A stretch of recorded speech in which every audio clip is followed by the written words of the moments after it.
Okay. First, I wanted to thank everybody who's able to attend today. This is the 7th session in the IBIU BIM course. And I always say it's exciting because it's what happens to BIM after it's designed and built. So after all things are done, what do we do with this BIM?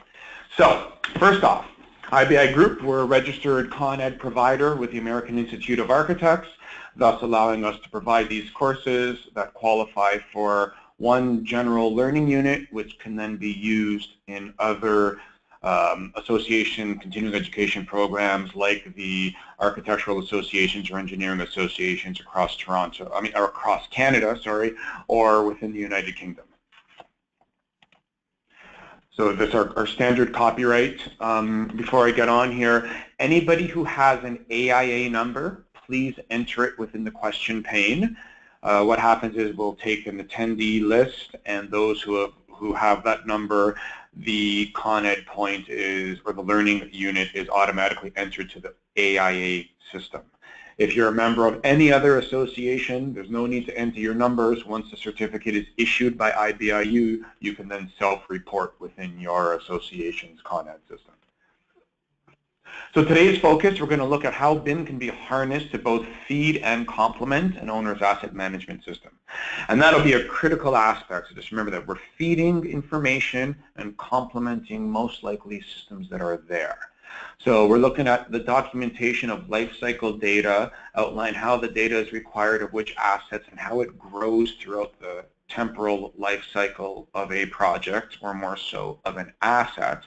And then a couple of third-party examples that help to facilitate data synergy throughout a project's life cycle. So the main objectives, the slides required by the AIA, introduce how BIM can feed and complement the system, understand what asset information actually is, understand what's an asset of importance, and how to rationalize what data is required, and most importantly, when. And then understand how to conceptualize software as a service to bridge lifecycle information with the virtual BIM model.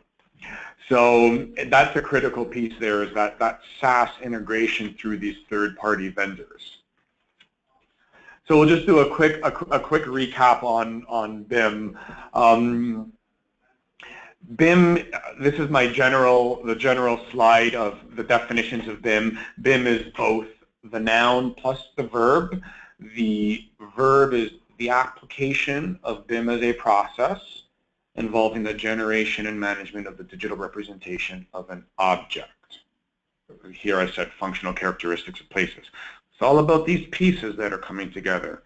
BIM, the noun, are the files, so the models themselves, in multiple formats which can be exchanged in networks to help support decisions about the place in general. The software is used by individuals, businesses, agencies, whomever, during planning, designing, constructing, and operating to maintain the diverse infrastructures. BIM can be applied for building, infrastructure, or systems. So it's not, BIM is not Revit, BIM is not just for architects. Preface that with every presentation. Collaboration and planning is critical with respect to how do you share and harness information throughout the life cycle of a project, and how do you plan, what are you doing and why are you doing it? What's the purpose for the BIM? My BIM blog, BIM can be anything. Look around the space around you, anything you see can be BIMmed with some element of information. So as a virtual representation with information saying what it is, why it's there. Information can be scalable, diverse like what I'm showing here, or simplistic. It could be it's a wall, maybe it's a concrete wall, maybe it's a fire-rated concrete wall, etc. So the information can become more robust as required, or less robust if not needed.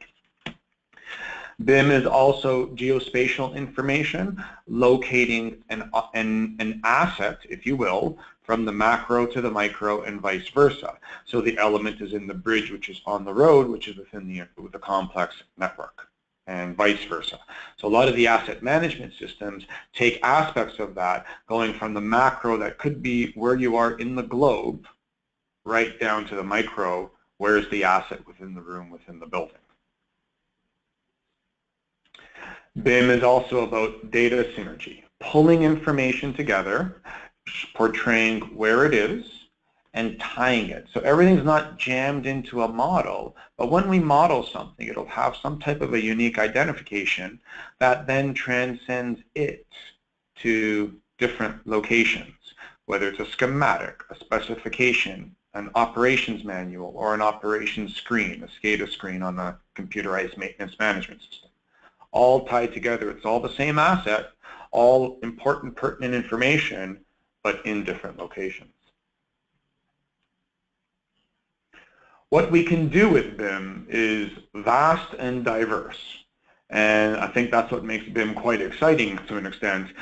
Fundamentally, when we say within IBI we do BIM on everything, it would be those orange-based uses. How does BIM make us more efficient? Well, if I'm doing plans and sections in the 2D world, yet I can cut them from a 3D model and then everything is moving and updating and representing the same components in multiple views, plan, section, elevation, detail, etc., you become more efficient once you know how to use the software. We can review our models, clashes, find things, be more informed with the decision making, therefore be better at our project delivery, and we can then visualize. And visualization has multiple stratospheres, if you will, from a simple push button, print screen, this is what I see on my screen, send it on an email, straight up to heavily advanced augmented reality that needs to be planned and budgeted accordingly.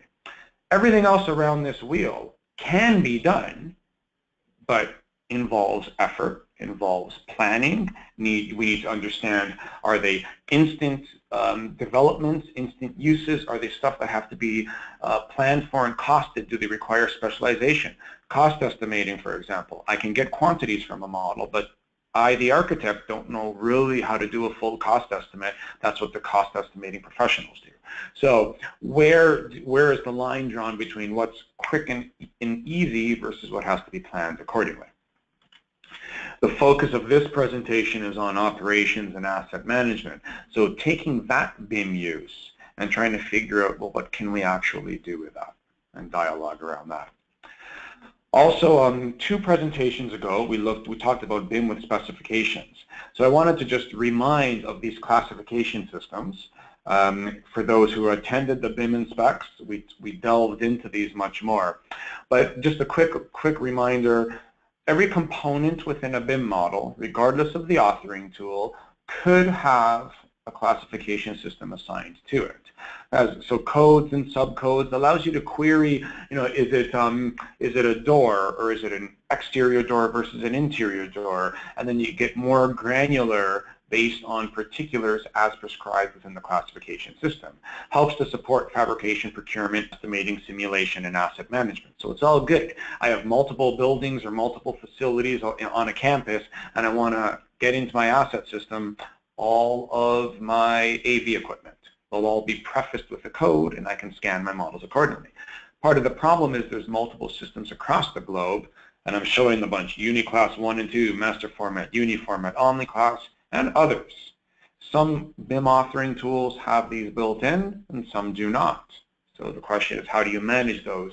Again, back to planning. What's required, knowing it early enough in design to affect it on the model, and applying it later on throughout the life cycle.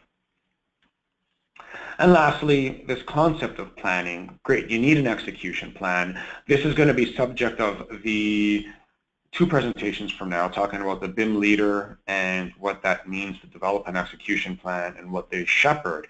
But you need something stating what your goals are and which uses are going to be used to achieve those goals. Am I just doing drawings? Am I visualizing? Am I doing asset management?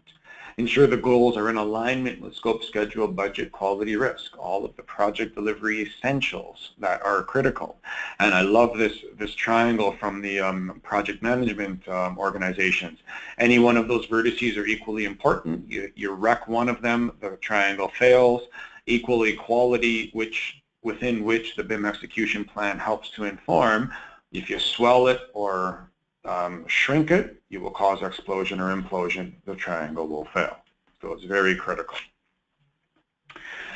Asset management. So we're going to just give a brief overview here. And I've done some work here with Simon Smith, who's IBI's asset management practice lead. Asset management is governed by the ISO 55000 standard. And it basically sets some strategies and objectives with respect to how asset management is approached globally within the industry. Therefore, a lot of the fundamentals are common, thus creating a language, if you will, pertinent to asset management. So some of those pieces there, that this diagram is from the standard.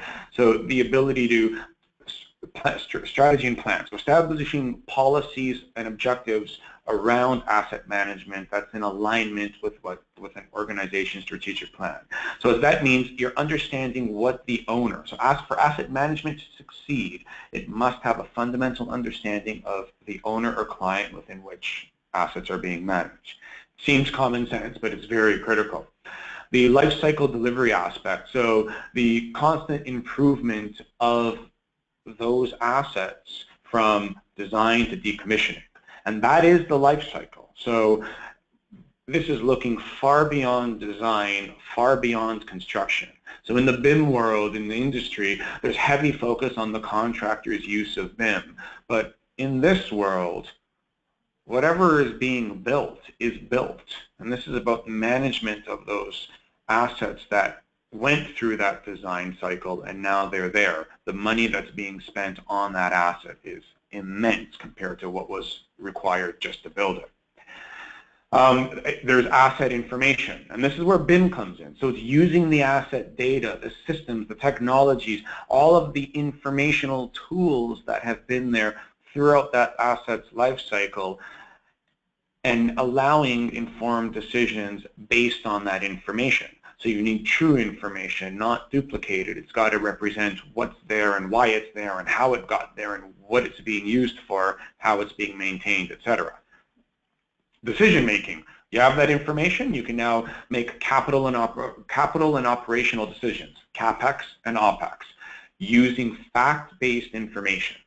And that's important. It's using real data about the assets that are out there. Not assumed data, not legacy PDFs or legacy drawings that are thrown in the drawer and nobody knows what's current and accurate and nobody knows how it's being maintained, when the warranty is ended, what the costs are. That's all not good. This is fact-based true information.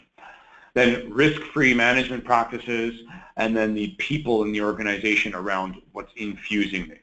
So the BIM world, we're really in how do we infuse and enhance that asset information. In the world of IBI, we've got a vision, we see asset management as an important part of our business. We are developing approaches that will help us be collaborative, holistic, system-driven to assist organizations in planning, designing, building, and sustaining their assets. That's the vision statement. And the mission is to support the vision based on our capabilities with respect to consulting and systems development, as well as trying to provide this whole service, what we're calling asset management as a service. So from the consulting side, it's strategic advisory services to our owners to help them help them stage their path towards asset management excellence.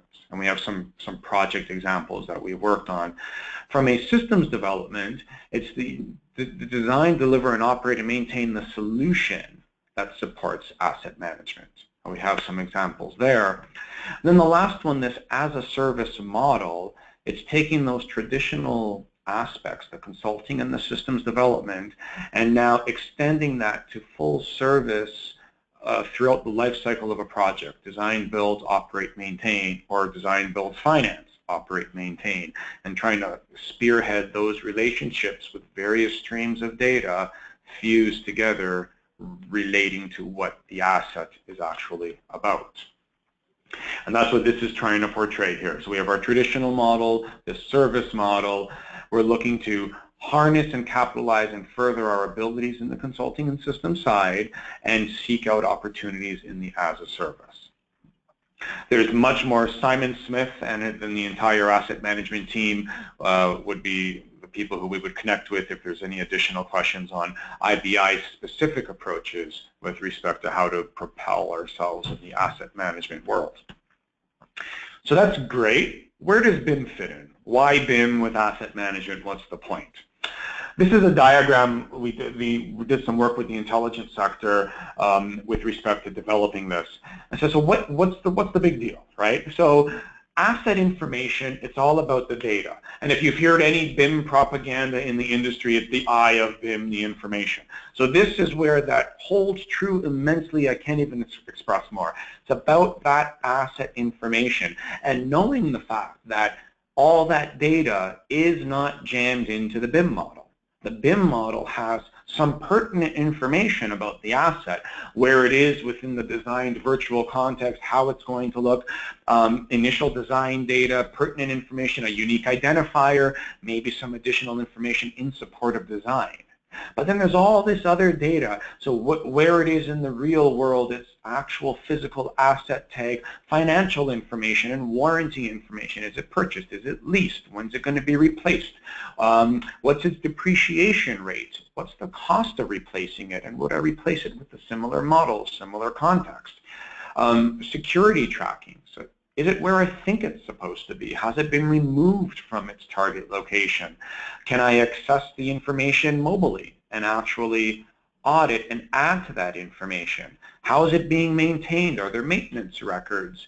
Are they tracked somewhere? Are those records associated to the asset or just in some other form in some filing cabinet? All of that information specific to that one asset multiplied by all the assets inside your model. And that's the magnitude of what we're talking here. This is the Institute for Civil Engineers, the ICE in the UK.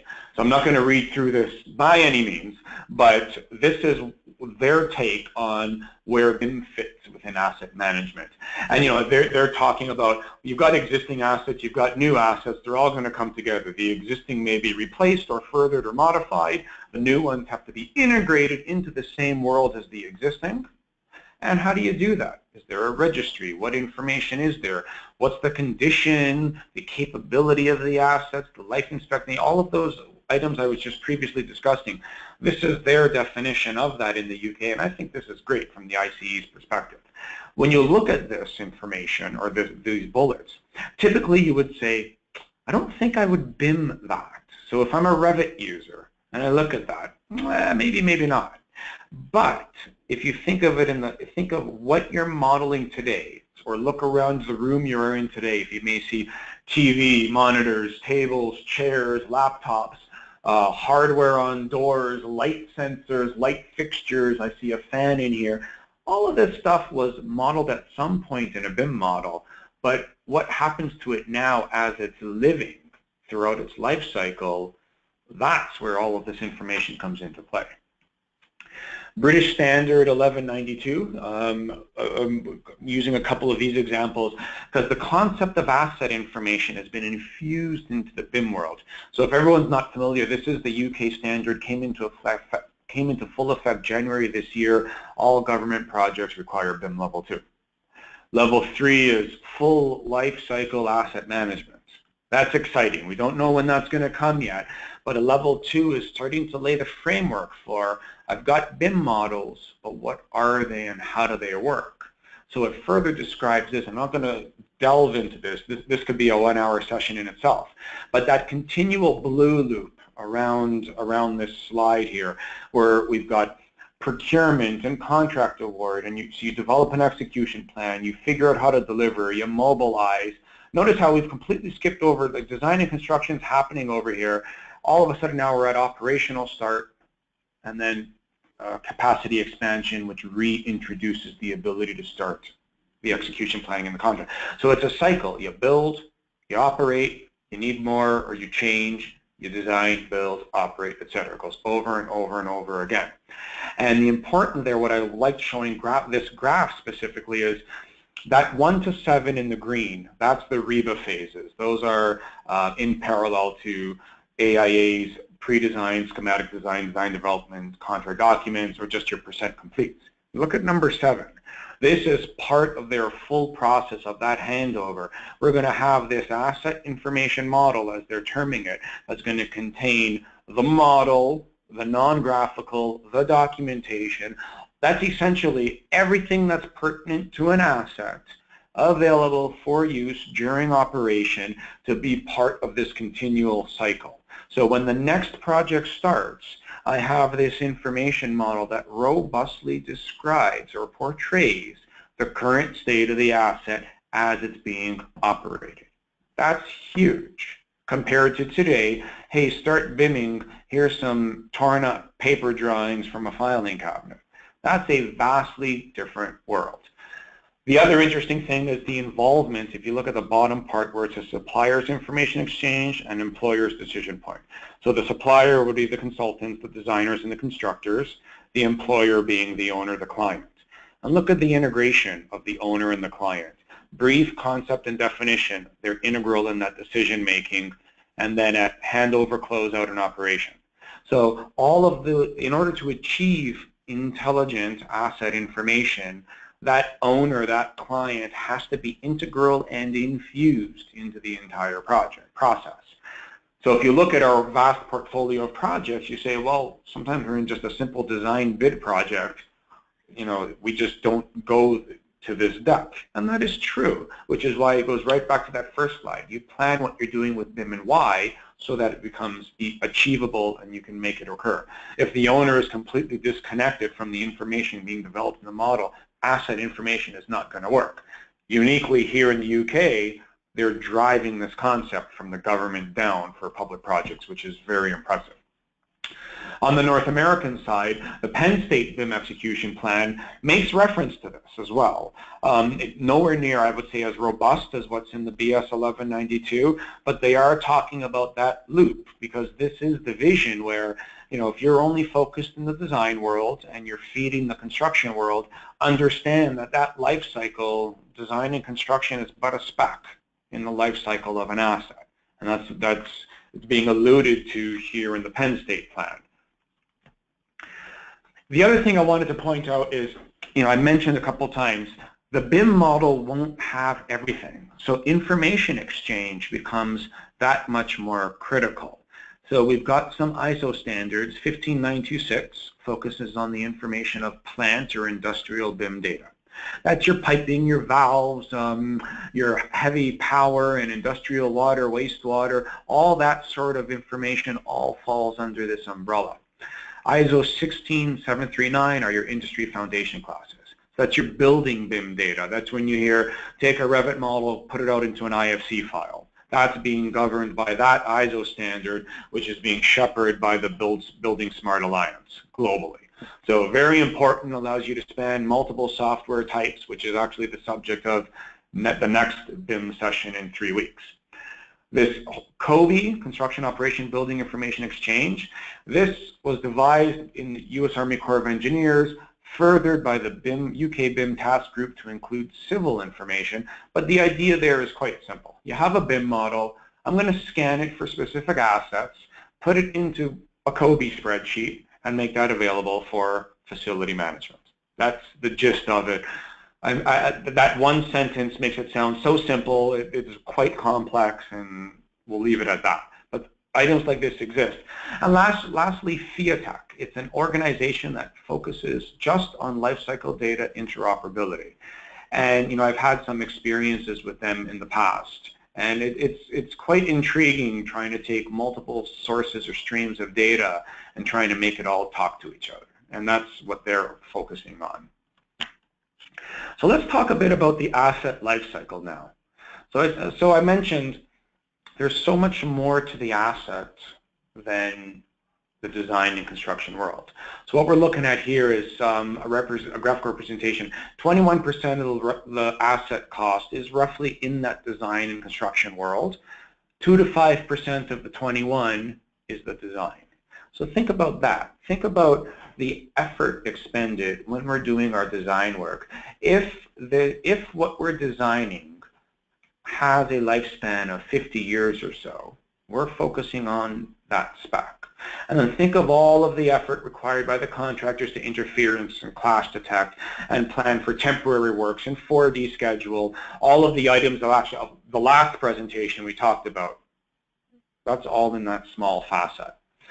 Our asset management business is looking at, well, what about the rest of this life cycle cost?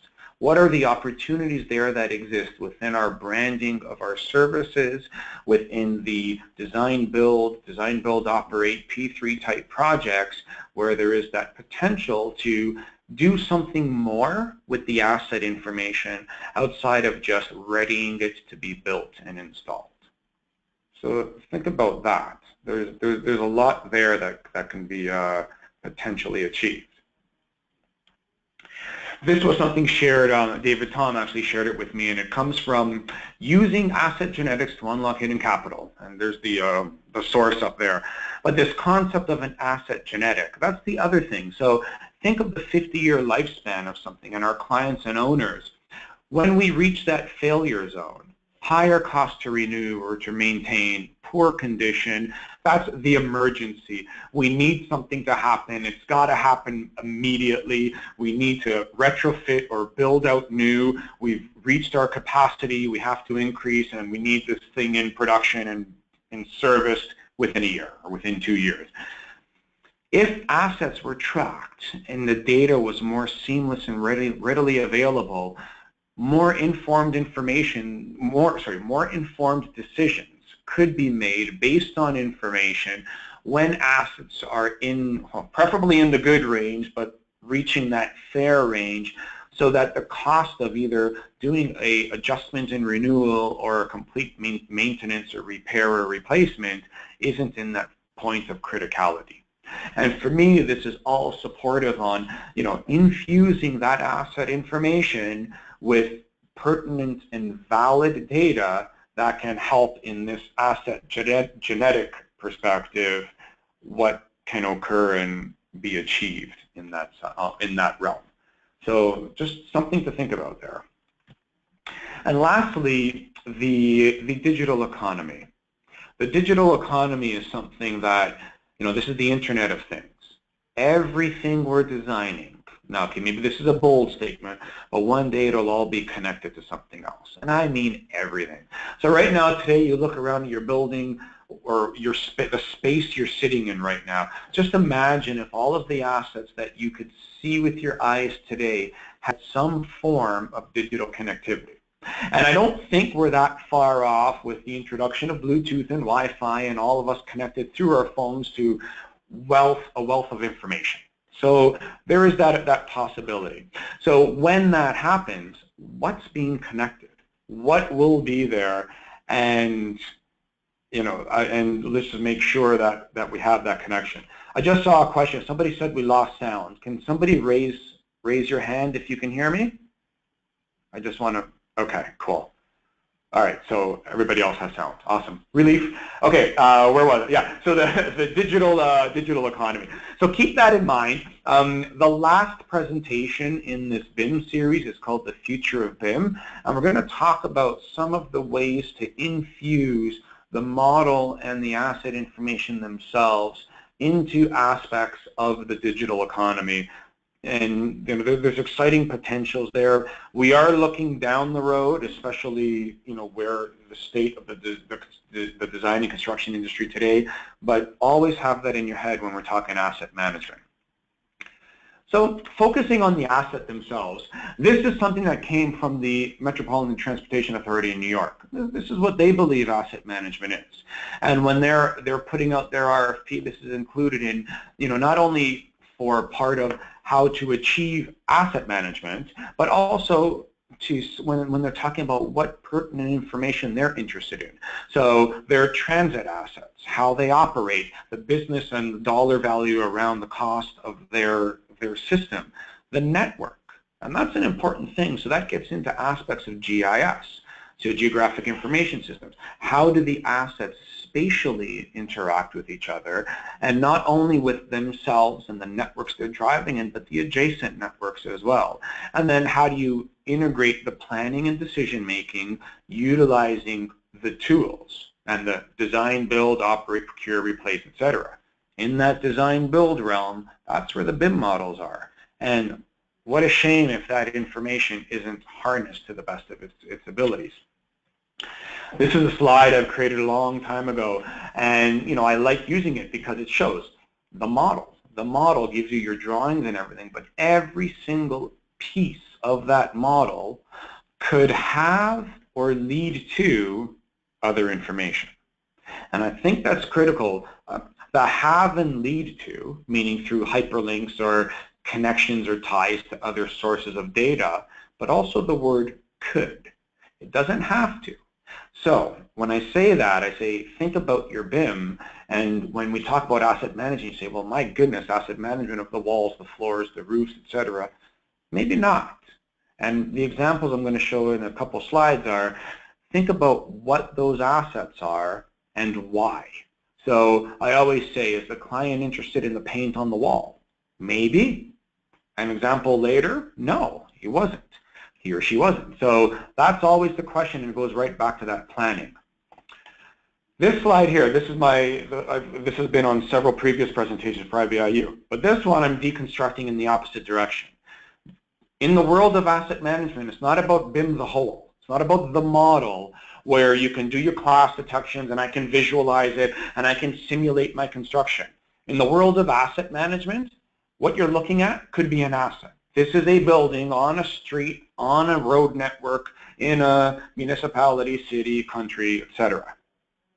But the assets in the building are about the pieces that make up the building and the pieces that make up the pieces. So it gets right down to those element components.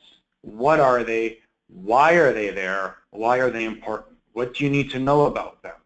What needs more information? What doesn't? An example I'll use when we're pouring a concrete wall. Well, the concrete pours are very important to the world of construction. But in the world of asset management, the concrete's important, the fact that it's a wall, probably, if possible, the rebar spacing and location, not the pours. Once it's poured, it's poured. It doesn't really matter after that. The other question is, when is the information pertinent throughout the life cycle of the asset? And that's something where there's a lot of convolution in the BIM world where they say, great, we've got to do all this BIM stuff. Here I am at the beginning of the project. I don't know anything about the assets. Well, that's awesome. You're not supposed to yet. And that's the critical thing, is be mindful of this schedule. So what I did here for the sake of audiences in North America and the UK, we've got standard percent complete, 0 to 100. We've got the AIA, PD, STD, DCD, bid construction, the original REBA briefing, A to L, and then the new REBA, 0 to 7. And I show those just, I had to do this exercise a while ago, and this was important because as we talk about assets, they may come from different parts of the world, different familiarities with respect to modes of project delivery, but the point is always the same. You're either planning it, you're designing it, or you're constructing it, or you're operating it. And that's the premise within which BIM functions. So the following slides, this was an exercise I did for the London Olympics. So on the left there, on the top right, that's in the box. This was designed using the original REBA. So it'll go down A to L. I added in the new REBA and the AIA beside it, just to put it into context. And the idea here was, we're designing something. So right now it's the brief.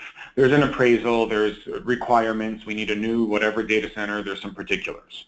We want your approval, getting your input from the affected third parties, project information, etc.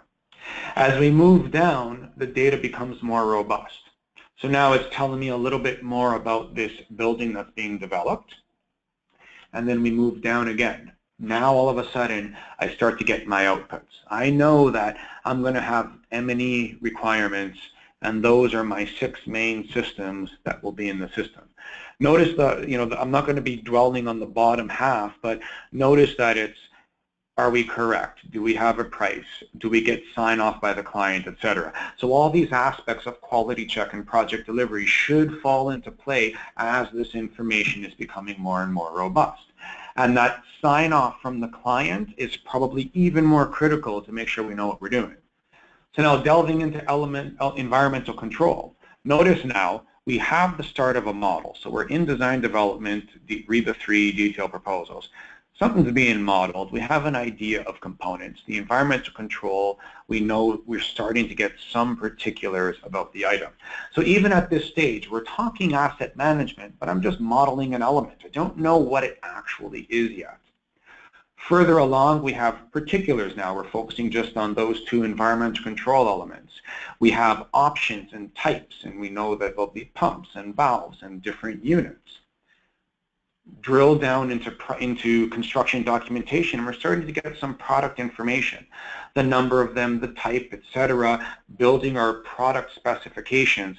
Notice the model. It didn't really change anything because this is additional information that may or may not be required to exist inside the model. So what's in the BIM may be enough other than the number and the type. So we're starting to get some unique identifications in the BIM model and maybe the type of unit. The rest of the information is being absorbed, understood, specified, possibly procured. Further into tender documentation, so still contract docs in the AIA, REBA number 4, we now have particulars. We have a fully spec'd item. Still looks the same in the model, but the particular of what's going to be specified and out for procurement is now taken shape. It gets tendered. It gets mobilized onto site. And all of a sudden now, it becomes real. So the item is installed. We have the manufacturer, we have the model number, we have serial number, warranty information, etc. And this thing is now going to live on throughout operations. So this one element just went through this growth cycle throughout the various phases of design. And I'm going to stress, here we are in operations, or what the original REBA called after practical completion. And the item is now living, in essence, in its designed environment, completely constructed. This information, you just wouldn't have known this at the start. So you start with modeling something, a representation, and that element will grow throughout the life cycle of its project. But its actual visual representation doesn't have to adjust relative to the increased data that exists pertaining to that single asset. And then lastly, you operate it. You have replacement parts. Things have to be maintained. This example here is it's a gasket and a pump. Those get replaced all the time, and those are pretty expensive. So you have to know how often they're replaced so it can be planned for capacity expansion. And then eventually something gets disposed of, and the cycle starts all over again with respect to designing and replacing that asset. So that was just an example I wanted to show. Imagine that for any of the assets you're modeling. Anything in the room, they could go through that process. Sometimes it would be robust, other times it may be simpler in nature. This example I want to show here, this was a requirement from a client to say, I want to link together information. You know, it was very broad. He said, come in, BIM my plant. So the first thing I wanted to talk about is in schematics. So in the industrial world, and this could be for energy projects, water, wastewater projects, power plant projects. In the buildings world, you could have building mechanical schematics that would look something of this nature. The idea is you've got these intelligent schematics that are rich with information. That's all. So it's a 2D drawing, but every single element of that drawing has an unique identifier. It knows what it is. So this example here, valves know their valves, pipelines, pumps, etc. All of that information can then be queried and linked to a 3D BIM model as required. So that's what the information can look like. It could be exported out and then furthered into an asset management system. So imagine that. Imagine we're working on a large campus industrial project. All the information can be pulled from these intelligent schematics. So BIM without the actual 3D aspect of BIM. That's the schematic world. So that's possible. The other aspect I wanted to show here is usually these schematics are associated to some type of a 3D model. So this was a project I worked on in the past where they said, the client said, come in and BIM my space. What do you mean BIM my space? I explain that. So we went in, they were heavily interested in their instruments. So this is the example where, yeah, you can put the walls up, we don't care. We're not tracking those are concrete walls. Fine. We went and modeled these pumps, the two existing ones, and they came with a unique identifier highlighted in yellow there. We then added in some new pumps. That's all. They were in kind of a different space. They weren't right beside the old ones. The beauty of these was, as long as they had the asset identification, or as I term it there, an asset of importance, this is what they cared about. We had to make sure it was linked back to their schematic and linked to this operational screen. And you can see there the exact same pump numbers, 1, 2, 1, 2, 2, 2, 3. That was the linkage. They wanted to go from BIM model to this screen. From this screen, you understand how things are being controlled and why they're being controlled. And then they said, great, so I want to know those centrifuges. Where are those? They're in a completely different area of the project. So we then circled back and we embedded the BIM model to find out, to portray where the item that's being controlled is located. And then we could follow the same model and say, well, hey, there's another instrument post this centrifuge. What is it? Click on it, bring it to the SCADA screen, see what it controls, go back to BIM. So this whole project, from an asset lifecycle perspective, it was more so about the visualization and the hyperlinking between a pre-existing control system and asset management system and a newly existing BIM model. So there was some exciting prospects there that we were able to entertain and understand through the exploration of this. And why I'm showing this is asset management and BIM is not finite. There's some unique ways to achieve things. This example here is one of our GIS projects, and I think I talked about this one a bit in the BIM for Engineers. But the idea here is that the GIS tool was used as the asset management tool for the water, stormwater, sanitary infrastructure for this municipality. And that's great. They infuse the GIS tool with data. You're able to access it via a viewer tool, usually published over a secured website. And you can then interact with the parcels in the space. You can select any of the assets, pull up information, turn data layers on and off, so you can see more or less information depending on what's required. The interface, it's quote 2D, so you're able to just scan planimetrically what you want to see and zero in on specific information. And GIS systems can be enhanced to include 3D BIM information as well, and there could be that fusion. This example didn't do that, but that's just another way. So you've got your building information modeling, you've got your geographic information systems. It's all about spatially located assets and how they interact with their surroundings and what information they're tied to. And all of this takes planning. So this isn't your typical, I'm doing BIM to make drawings. That's a beautiful BIM use, and it makes us more efficient, but that is not asset management. Tying together of all of this data and gluing it and portraying it, this is where asset management is. So and that leads to these SaaS offerings. So we're not the first ones to invent this requirement. So in the industry, and I'm just going to show a couple examples here. There are vendors out there. This one is Economus, and they say, we know you have information everywhere. We're going to glue it all together. That's their selling feature. And you can see the BIM model is one of many pieces of data. So they'll come in, they will partner and work with us to work with our clients to try to bridge all that information together and portray it in a system. And whether the information is sourced in BIM, GIS, a computerized maintenance management system, a facility management system, etc.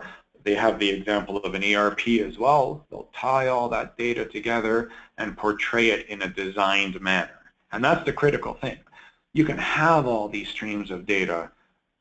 Defining what you want to do with it, that's the interesting and the fun part on the asset management side. And the beauty of them is that they go ahead and they try to span the life cycle. So they will try to connect design, construction, operations through to renovation and ensure the information is being bi-directionally updated. Archidata is another one, and if any of you have been to industry BIM conferences like the CAN BIM, for example, a lot of these asset management focused firms will come and present there as well. They focus mostly on building data, and they try to portray room and space information whilst gluing together information from the other sources as well.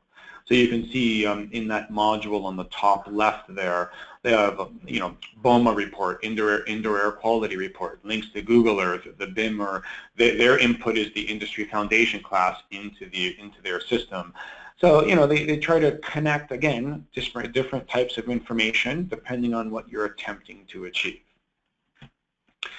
Derofis is another one. They focus more so on room data, and their ability is to bring information from Revit, from on-site GIS or on-site GPS located whereabouts of an asset, fuse it together and portray it relative to room data sheets specific to rooms and the assets within. So I'm not going to dwell, obviously I'm not here to sell any of these, right? Archibus is the last one, and they'll, their selling feature is, again, data that would be harnessed across an entire enterprise, allowing us to fuse it together.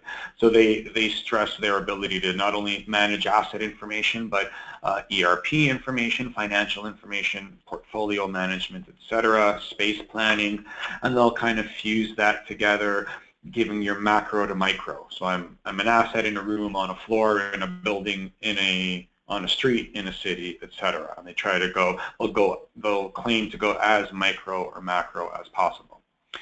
So I'm showing these SaaS offerings just to portray the possibilities. Then there's other ways that you can say, great, but let's design something. So this is something I worked on actually about 2 years ago. We were looking at this saying, you know what, we're going to have Revit, we're going to have schematic information, we're going to be able to get lists of assets. So I know what we're modeling. Let's get all that in a list. Let's infuse that list with information from site and then feed that list into something. And in this example, our client actually had one of those, or was exploring one of those 3 systems. So we were able to just build how the data, or build workflows to path the data from where we were BIMing to where they were managing. And our function was to provide that link. So just one more example, and I'm not trying to blitz you guys with too many images, but the other example, you'll see a lot of just the similar things. So in the top left, you've got your design projects, you've got construction occurring, you've got your BIM workrooms where people are portraying the models, interacting with them, visualizing, inputting data. You've got this database at the bottom there. That's always that focal point. There's got to be this hub of stuff where everything goes about the asset. The critical thing here was that web-based linkage of I want to enter more data using a tablet. And that happens a lot, the mobility aspect. Make my asset information mobile, thus feeding into the digital economy aspects of once I'm mobile, I'm through the Internet of Things, and I can now tie not only to where it is on site and where I am in the world, but what I'm actually interacting with as well. Some exciting stuff there. So closing here, looking at the Lifecycle Mission as a whole. This was a slide I made for the London Olympics, so I've been using it for a decade now. You start with design. This is where our world is in the world of IBI, whether doing buildings or infrastructure-based projects. We've got a model, we're visualizing schedules, getting our quantities, layouts, clashing, analyzing, and we're linking together our documents. Contractor comes in, they want to take these models, they want to develop work packages and 4D phasing, they want to use it to prove their payments, they want to build their layout drawings, review accessibility from their perspective, and enter in as-built information. Operations want these models to manage change, link to other information, link to their control systems for the movement of assets and parts and the tracking of their data. Facilities management, links to other FM systems, links to their IT and security. And then lastly, to the very end, you want to have knowledge management so you can either potentially clone or reuse information. You want to know sustainability requirements, location of hazardous materials, and decommissioning procedures and costs. The fallacy here is there's always the assumption that, well, when you do that, I've got my BIM model, so BIM the noun, and that model will live and grow for 20, 30, 40, 50 years, and it will swell and get full of all of this data. And that's not entirely the approach. The concept here is there's an interface for the complete supply chain relative to the assets. So I'm going to have asset information that will swell throughout the life cycle of the assets, whether that's inside the noun of the BIM model, whether that's in an overall asset management system, whether it's a bunch of different systems that are tied together through a unique identification marker of an asset, whether it's in a GIS system, whatever the case is. The concept is that this data will grow, but it's growing specific to assets that require it to grow. And that's what's planned and collaborated at the project level in order to ensure that we are feeding this appropriately for the client that's requiring it. Very critical. Going through those phases, this was something I made in the past where, we looked and we said, well, how are we planning through the design? We're developing these models, estimate, procure, construct, operate. Different aspects are occurring in the project, in the life cycle, within which the asset is taking on either different forms or different types of information we may not be in control of. And that's an interesting aspect as well. So if we're doing asset management as a service, there's information being developed by us as designer, but by somebody else as contractor. How does all of that get glued together? Where is it? Where does it go? How does it reach the owner? How does it then get infused into an asset management system and tied together when you're not in full control of it like you would be in a DBO project? There's a challenge there. This is what we want to achieve. You've got an asset, you have a device, it has a unique identifier. It may, hopefully, will have some type of a barcode saying where it is in the real world, whether that's RFID or a QR code or whatever the instance is. That item will be fed to or from various sources of information, including drawings, specs, schematics, etc. It will then feed or be fed from databases and where that information is. Where are the drawings? Where are the specs? Where is the BIM going to live? Where is the commissioning records, the startup manuals, the maintenance manuals? Are there SCADA operation screens, maintenance management systems? Where is all that data that is specific and pertinent to that one little component that I dumped in the BIM model so many years before? Where is the information? How do you manage it? This is that Autodesk slide I showed. That data lives throughout this life cycle. If this gets achieved, either by us or by whichever entity that's looking and watching that data, it will go through this circle, and by the time the next project starts, the renovation project, there's pertinent information to use.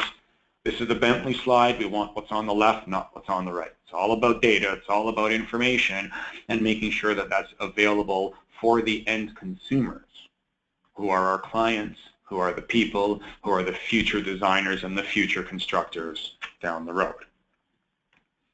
So, just looking at this whole life cycle data, we've got models, we've got BIM authoring tools, we want to standardize our information, we want to interfaces, we want to operate and maintain, we want to migrate data, develop software where required if we're on the intelligence side, we want to cost analyze, and we want to feed the design into different approaches and be front-end engineering. We want to be there to really make that asset information grow and be repurposed and reused.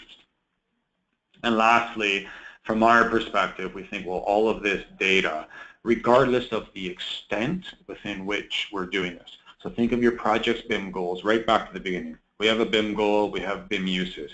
If we're going to facilitate asset management and we're going to use that as a particular use to achieve various goals on the projects, it's all going to start with something. We've got a component in a library, it'll come with some information, and it'll find its way into a model. That's always the starting point on a project that begins with design. The model's going to come together, we're going to review it, we're going to achieve those BIM uses, whether it's just ours, design, review, visualization, and make our drawings and specs. Maybe that's it. But if there's more, and we've got these intelligent schematics, so whether it's for building mechanical or excessive plant, or maybe it's a transit schematic on how to run the security or run the transit line, whatever it is, there's going to be these tiebacks and linkages between the assets that are being modeled. All of this information is going to be funneled into a database. And that's what's critical. All that data is somewhere. All that data is important. Let's get it all. We can then report, interact, use, access mobily, and harness downstream, linking to other systems, other devices, as required throughout the duration of the life cycle. And with that, that was a lot. That brings this session to an end. We'll look at the questions in a moment. Just wanted to plug the next ones. Beginning of August, so the second week of August, we're doing BIM software. So notice the top half. We talked just about BIM in general, where we use it, why we would use it, from design through to operations. Now we're going to have a session on software. We've inserted BIM and legal in the middle of August, and then at the end of August, we're going to do BIM collaboration, and then the beginning of September, talk about the project BIM leader and coordinator. So those will be the next 4 sessions over probably about 6 to 7 weeks, and then the remaining 3 will be the rest of the year. So with that, I'm just looking at the questions we have here. So somebody asked, may we use the same slides for a presentation to clients who are unfamiliar with BIM in the design process? Somebody said, I like the BS 1192 version of the slide versus the Penn State. I would say, if you look, these slides are all available and posted online in the IBIU. I would just say, just be careful when you're talking to the client. If they're completely unfamiliar with the BIM process, maybe preface it with 1 or 2 slides on the BIM process. Just so it's a good way to sell for us as well, to say, hey, this is what we do, and this is how it's being governed in the UK, and just as long as there's that understanding. I like the BS 1192 slide. I kind of think it kind of puts it into a good perspective. Oops, sorry. Okay, in asset management, you're talking about a time frame of 50 years. What about software? And what about software? Sorry, software durability and evolution. Whatever you say about the dusty prints in a drawer, at least they're readable after half a century. Awesome. I completely agree. So one of the things that I think has worked well in the asset management side is this whole concept of the open standard. So I agree, a lot of the closed technologies, there is that risk of, yes, I'm not trying to diss the drawings in the drawer, by the way, not by any means. But anything that was closed standard, that you do run the risk of not being able to access information if that closed standard isn't furthered and maintained, or if you don't still have access to that legacy piece of software. But in the open standard world, what's a good, well, the IFC file, for example. So let's say you're trying to deliver your Revit model, and the Revit model going to the client may or may not be accessible. The client may have Revit today. What if they don't have Revit 20 years from now, and that RVT file can't open in something else? You've got a problem there. But the concept of the ISO standard governing the IFC file is meant to, I don't want to say fix that, but it's meant to say, here's an open immutable file format that can be accessed into not only any BIM software, but now free viewers, free analyzers, and it's open so that it can be interrogated, and you can actually build software to interrogate the asset as well, the assets as they sit in the IFC. So I think that's for me, one of the tricks with respect to the software side, is to make sure that solutions that we're looking at over half-century lifespans are actually sustainable and accessible. I hope that answers your question. Okay, I don't see any other questions on board. If you have any that come up after, please feel free. I'm always available. If you haven't entered your AIA number, please definitely do so. And if not, if I close this, just send an email to ibiu@ibigroup.com. And also, I forgot to mention, if you're sitting in a room, please fill out the sign-in sheet or email IBIU with respect to who was attending so that certificates can be generated accordingly. And with that, thank you everybody for phoning in, and I hope to see everybody at the next session. Have a great day.